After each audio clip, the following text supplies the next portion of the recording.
Salam saudara-saudaraku yang dikasihi Tuhan. Sekali lagi kita bertemu di ruangan media ini ataupun video ini untuk sama-sama belajar bersama firman Tuhan. Baik, pelajaran yang hamba akan kongsikan ini kesinambungan daripada pembelajaran kita tentang doktrin gereja Masih Advent hari ke-7.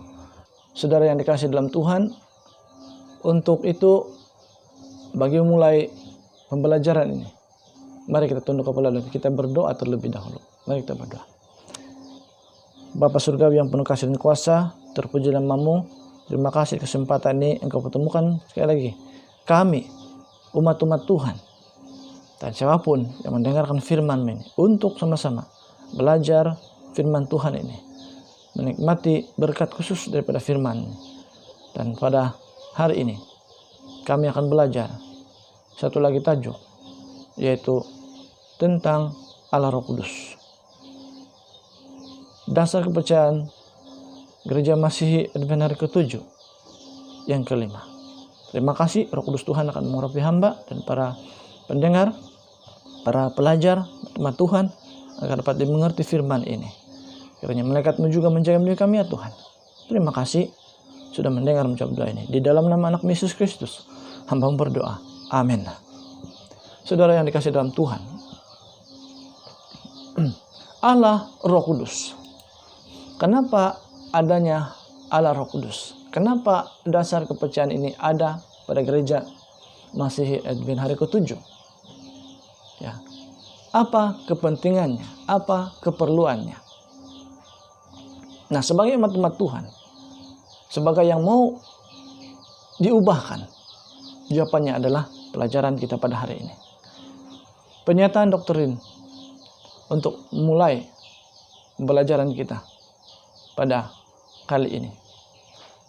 Allah Roh yang kekal telah aktif bersama dengan Bapa dan Anak. Pada saat penciptaan, pada saat penciptaan, penjelmaan, penebusan. Kemudian ia mengilhami para penulis Alkitab.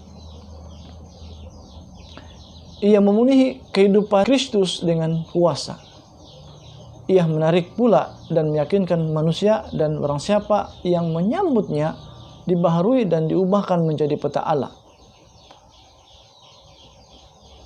Diutus oleh Bapa dan Anak untuk menyertai anak-anaknya selamanya.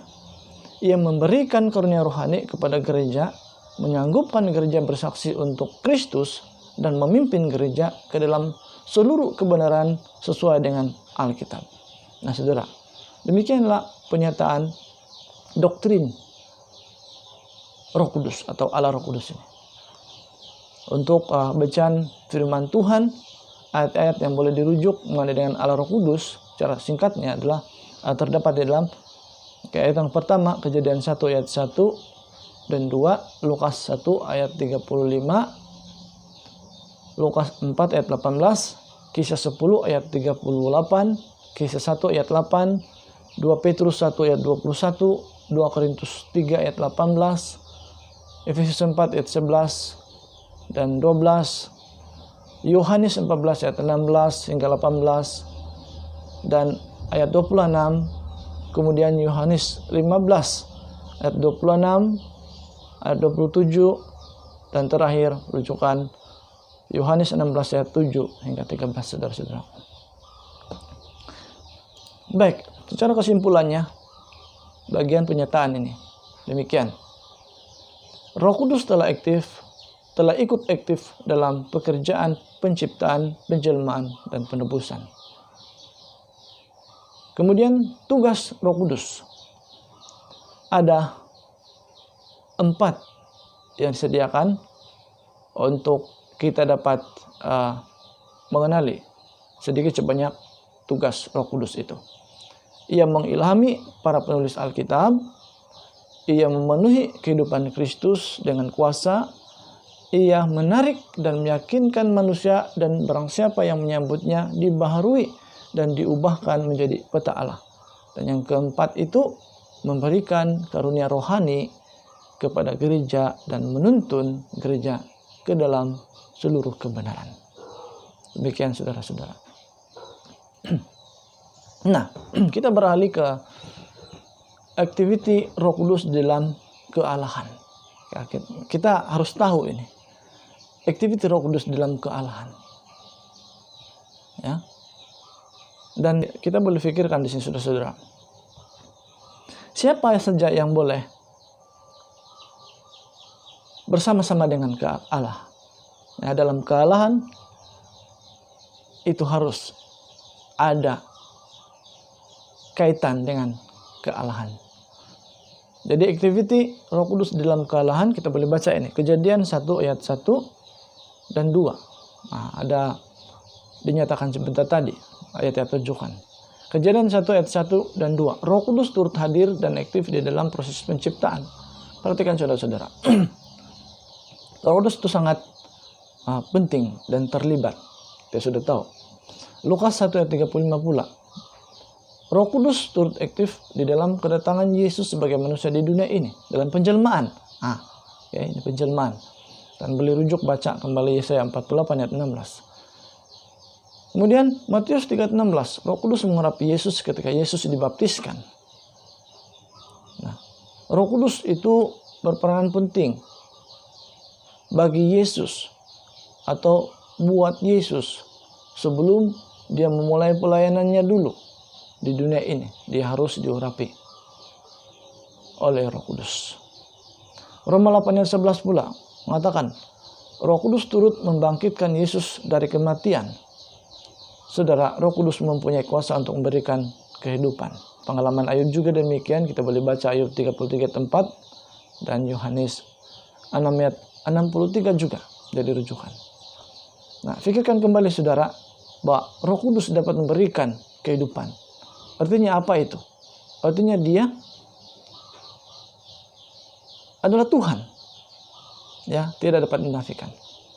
Mana mungkin manusia atau bukan Tuhan dapat membangkitkan atau memberi hidup kepada manusia. Ya, tidak akan dapat. Hanya Tuhan yang dapat memberikan kehidupan. Yohanes 16 ayat 7 mengatakan Roh Kudus menggantikan peranan Yesus di dunia ini setelah Yesus naik ke surga. Seperti yang dijanjikan oleh Yesus sendiri saudara, bahwa Roh Kudus itu akan turun. Roh Kudus itu akan datang untuk menggantikan Yesus. Ya. Roh Kudus adalah guru ilahi. Yohanes 14 ayat 26. Dari kesimpulannya, bagian ini aktiviti Roh Kudus di dalam kealahan. Di dalam kealahan, Roh Kudus tampaknya melaksanakan tugas pelaksanaan.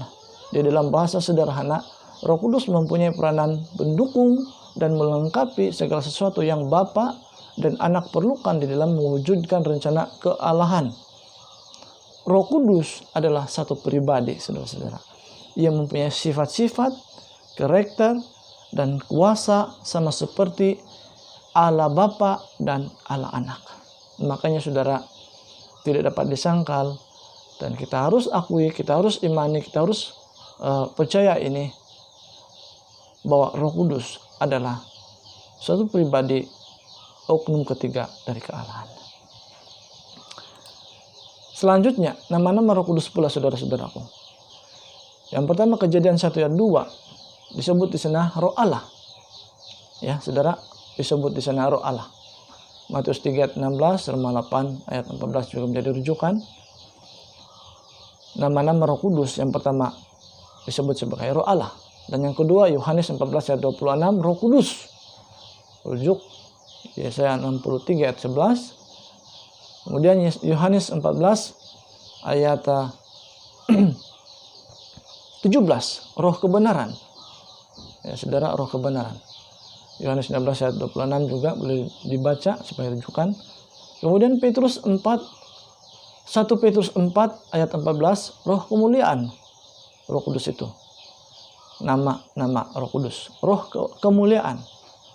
Dan yang kelima Galatia 4 ayat 6 Roh Anak. Nah, kesimpulannya bagian nama-nama Roh Kudus adalah Roh Kudus mempunyai nama yang berbeda-beda seperti Yesus juga mempunyai nama yang lain. Ini dikarenakan Roh Kudus menjalankan fungsi yang berbeda-beda. Puji Tuhan saudara-saudara. Selanjutnya tugas Roh Kudus pula. Yohanes 16 ayat 8 hingga 11. menyadarkan kita akan dosa, kebenaran, dan penghakiman.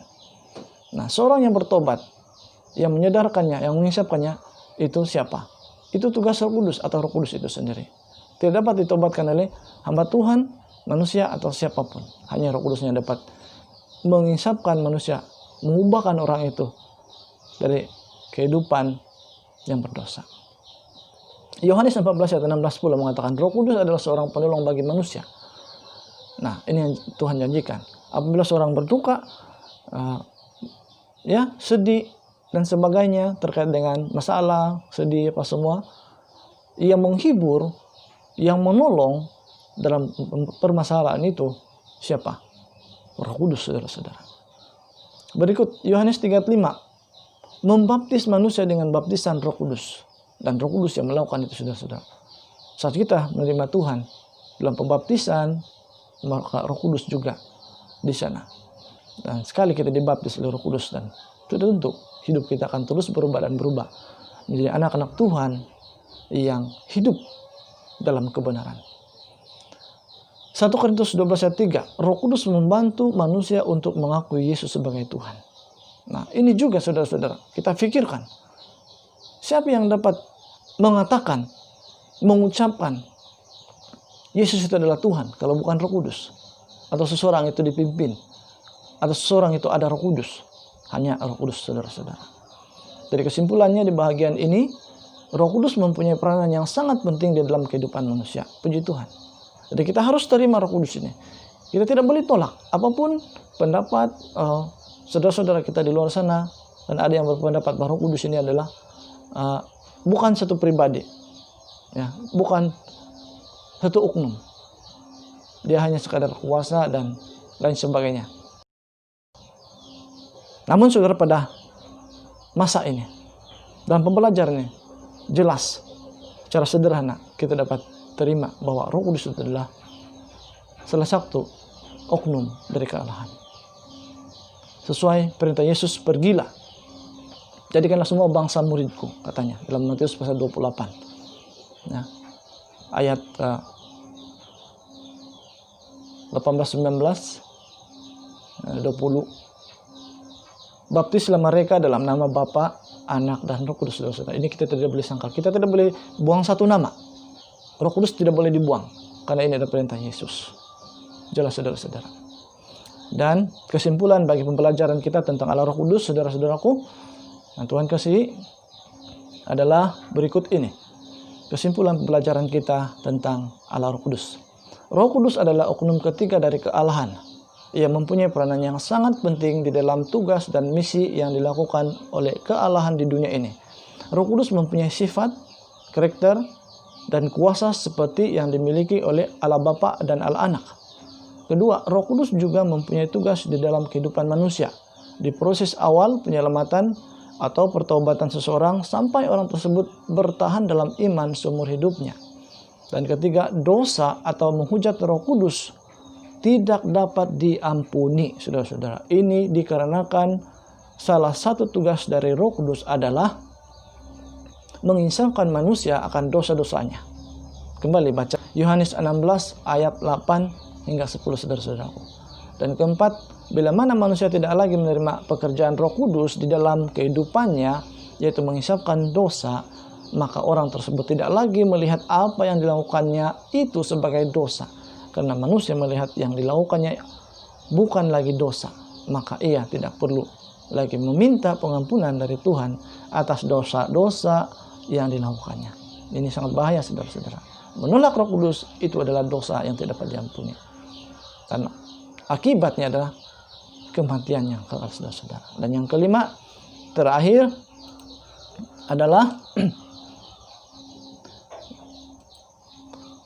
maka dosa itu akan mengikuti di dalam kehidupannya seumur hidup, sehingga orang tersebut akan terus hidup dalam dosa dan keselamatan tidak ada dalam kehidupannya lagi. Perhatikan, saudara-saudara, daripada kesimpulan pelajaran kita tentang Allah Roh Kudus. Keempat, kelima, sangat-sangat menyedihkan. Oleh sebab itu, jangan pernah menolak Roh Kudus. Dan terimalah Roh Kudus itu sebagai oknum yang ketiga dalam kealahan. Karena jelas daripada pembelajaran kita firman Tuhan, semua di dalam Alkitab, dasarnya Alkitab, dan bukan diambil pada mana-mana buku. Kita sebagai umat-umat Tuhan percaya bahwa dasar kepercayaan Allah Roh Kudus ini diambil daripada Alkitab. Terima kasih karena sudah bersama-sama saya belajar bersama firman Tuhan ini. Kiranya berkat daripada firman Tuhan ini, saudara-saudari yang masih baru akan dikuatkan, akan bertumbuh. Yang sudah lama tetap setia kepada Tuhan dan mengimani sampai kedatangan Yesus Kristus yang kedua kali di dunia ini, dengan tetap percaya bahwa gereja masih ada hari ke-7 punya dasar Alkitabiah tentang Allah Roh Kudus. Untuk itu saudara, mari kita menutup pembelajaran kita ini dengan doa. Mari kita berdoa.